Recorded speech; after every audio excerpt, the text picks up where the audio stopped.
মনে হতেই পারে কারো কারো যে এটা বামপন্থীদের সবকিছুর পিছনে একটা চক্রান্ত ষড়যন্ত্র দেখার একটা যে প্রবণতা, এটা সেটা থেকেই বলা হচ্ছে। বামপন্থীরা একটু বিষয়ের ভেতরে ঢুকতে চাই, একটু বিশ্লেষণ করে দেখতে চাই কেন হয়, সবকিছু মেনে নিতে পারি না।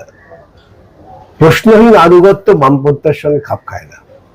বামপন্থীরা প্রশ্নহীন আনুগত্যে বিশ্বাস করে না, প্রশ্ন করে দল থেকে বহিষ্কৃত হতে হয় না।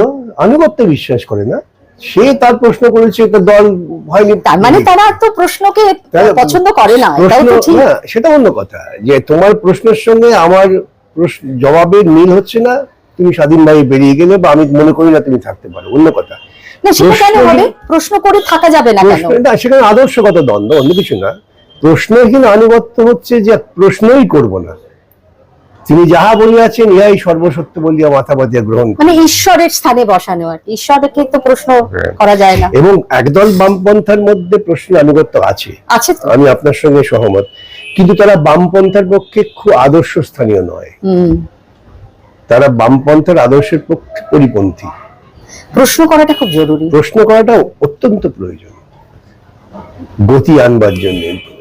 প্রশ্ন হচ্ছে গতিময়তার প্রাথমিক শর্ত। ঠিকই।